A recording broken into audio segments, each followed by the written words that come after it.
Greetings all, Joel, I'm here.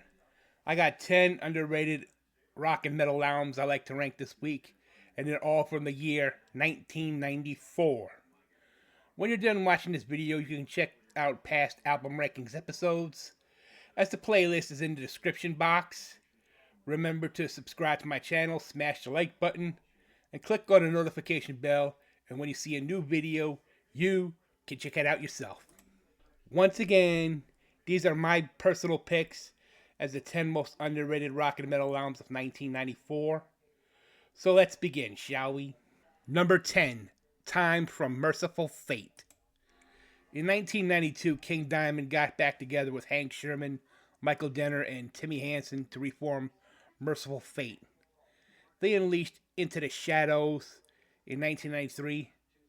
That album wasn't all about Satanism and the occult, as like Melissa and Don't Break the Oath, as it focused more on the conceptual horror themes taken from the King Diamond Band.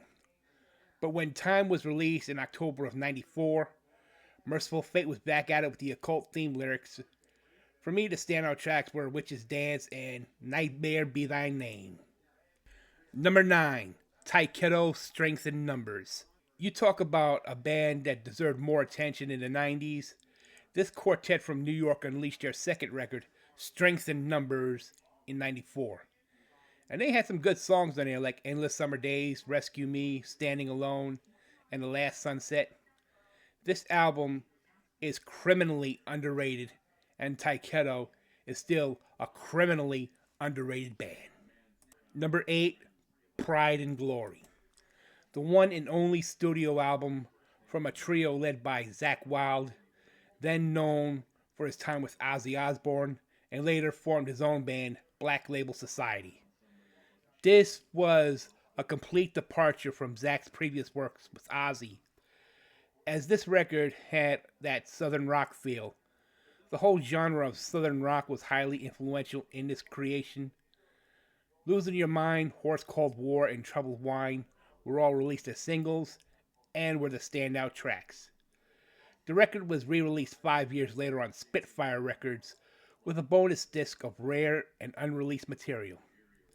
Number 7, Testament, Low.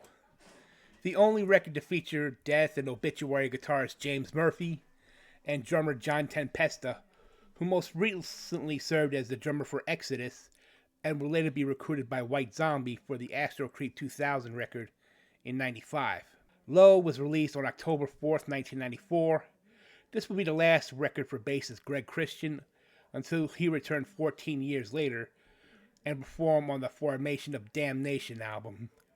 The standout tracks on this record is Dogface Gods, Hail Mary, and Trail of Tears. Number 6, Alice Cooper, The Last Temptation. Released on July 12, 1994, the album reached 68 on the Billboard 200. It's one of those concept albums Alice was known for, and this one features Steven from Welcome to My Nightmare and a mysterious showman with apparent supernatural abilities attempts the use of twisted versions of morality plays to persuade Steven to join his traveling show. Songs like Lost in America, Stolen Prayer, and It's Me were the standout tracks on The Last Temptation. Number 5, Korn's debut record. The debut studio album from a new metal alternative metal act from Bakersfield, California, USA. This one has themes of child abuse, drug abuse, and bullying. Many consider Korn's debut as the blueprint for the new metal genre. The standout tracks include Blind, Need To, Chutes and Ladders, and Clown. Since its release, it went double platinum and reached the top of the Billboard Heatseekers chart. It reached 72 on the Billboard 200. Number 4, Awake from Dream Theater.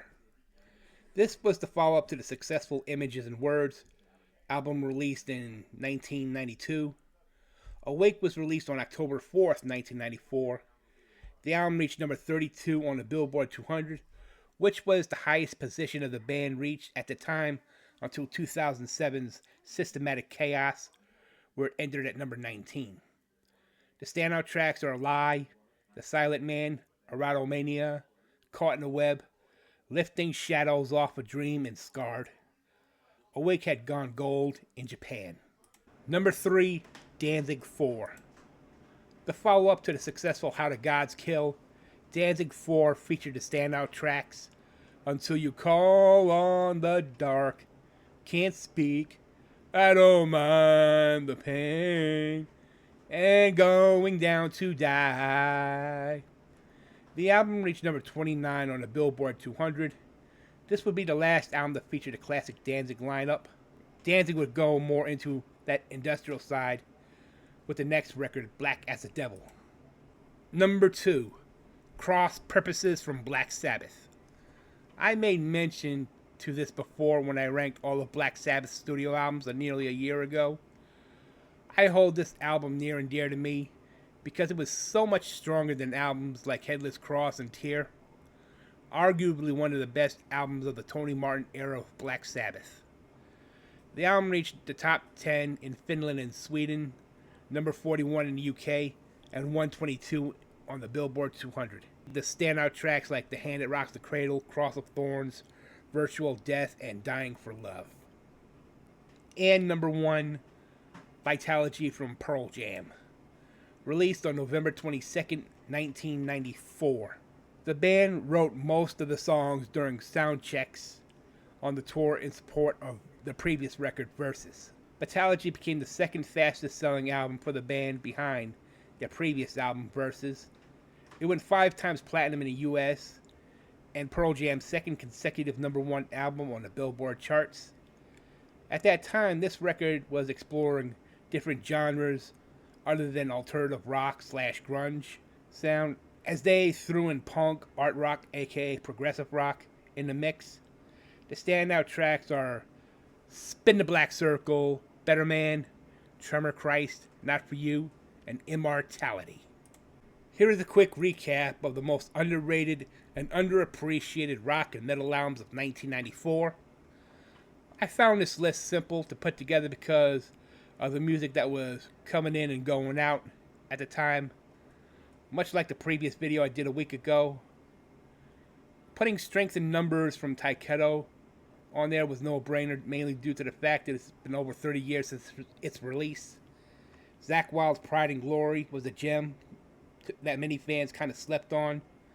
Low from Testament would be their last for Atlantic Records.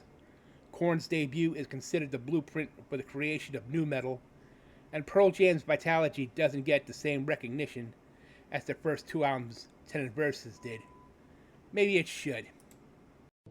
No.